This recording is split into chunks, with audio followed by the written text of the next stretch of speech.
Bienvenue à tous au sommaire de l'actualité. Gilberto da Piedade Verissimo, président de la communauté économique des États de l'Afrique centrale, est actuellement en N'Djamena avec l'espoir de rassembler les acteurs politiques autour des consensus. Cependant, la réalité semble sommaire de l'actualité.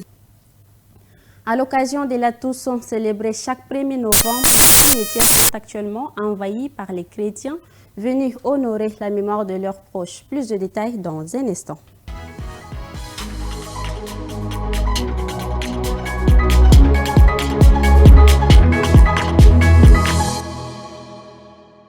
Bonsoir.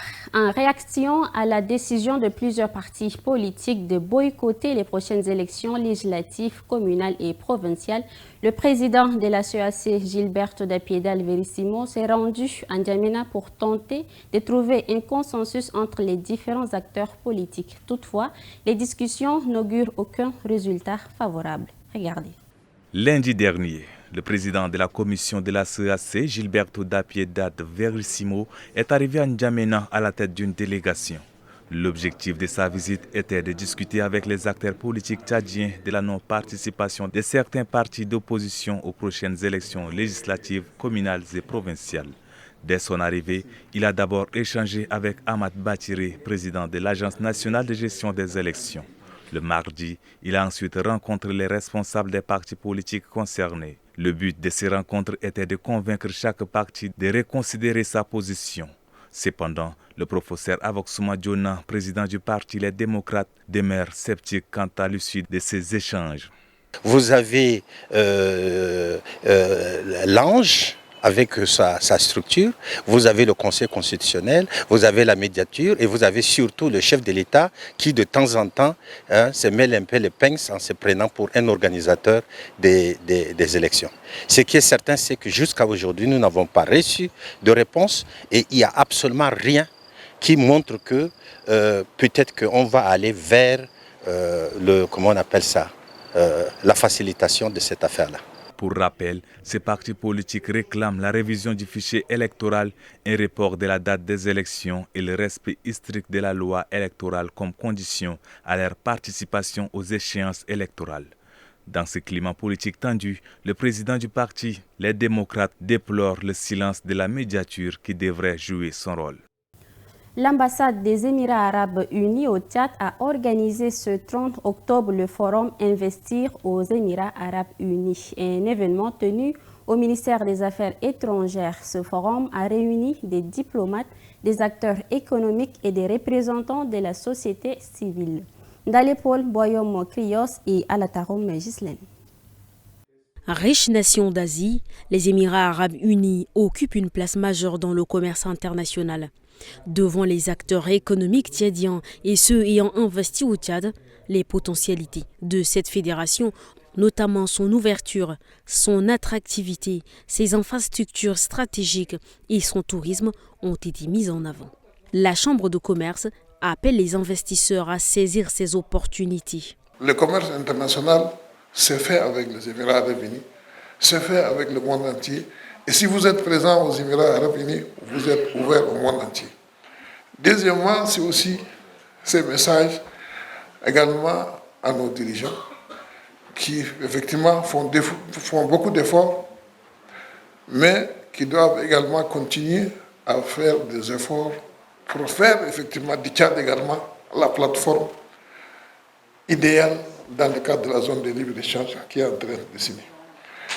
S'il existe des opportunités à exploiter aux Émirats arabes unis, il en va de même pour le Tchad. Le Tchad regorge beaucoup d'opportunités en matière d'investissement. Cette présentation ou encore ce cadre d'échange organisé par l'ambassade des Émirats arabes unis vient à un moment où nous avons plus besoin d'investisseurs dans notre pays. Les échanges ont permis aux participants de mieux connaître les avancées réalisées par les Émirats arabes unis qui en font aujourd'hui un modèle économique.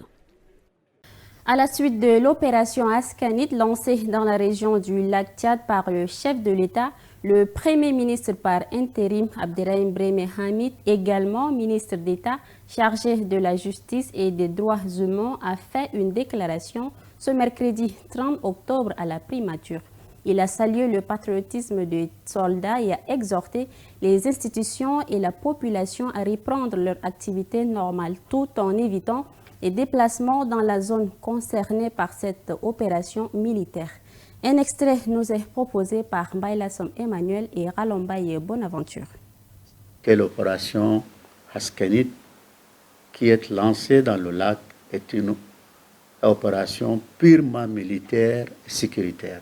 Je répète, purement militaire et sécuritaire. À cet égard, il n'est pas nécessaire que des institutions, groupes constitués ou des associations civiles puissent effectuer le déplacement sur le terrain comme certains l'ont fait par le passé. Nos soldats aguerris, expérimentés et toujours engagés sont en train d'accomplir avec efficacité et dextérité leur devoir comme ils l'ont eu à le faire lors de la dernière opération. Alatarom Ghislaine nous propose un résumé de quelques sujets d'actualité, notamment le décès d'une femme à Wali Angousso et la formation de techniciens tchadiens à Dakar pour la maintenance biomédicale. Suivez. La Fondation Mo Ibrahim a publié son indice sur la gouvernance en Afrique, révélant une stagnation dans la gouvernance sur le continent. Sur 54 pays, seulement 33 montrent des progrès, représentant 52,1% de la population, tandis que l'autre moitié a vu son niveau de gouvernance chuter par rapport à 2014.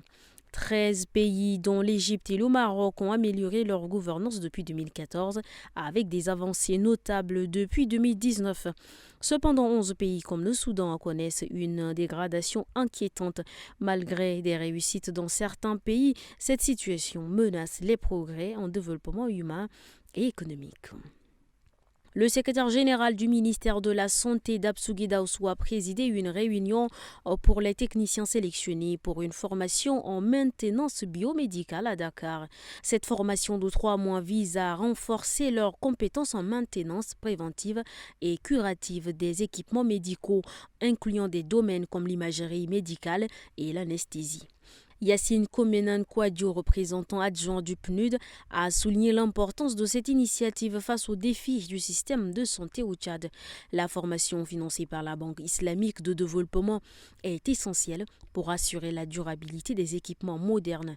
Guy Daoussou a encouragé les techniciens à réussir et à demander un suivi adéquat des services techniques. Un drame s'est déroulé ce mardi 29 octobre à Wali Angousso. Selon nos confrères du média en ligne Nouvelle TD, le corps d'une femme d'une trentaine d'années a été découvert dans le fleuve Chari dans un état de décomposition avancé. D'après les premiers éléments de l'enquête, la victime serait tombée à l'eau dimanche dernier.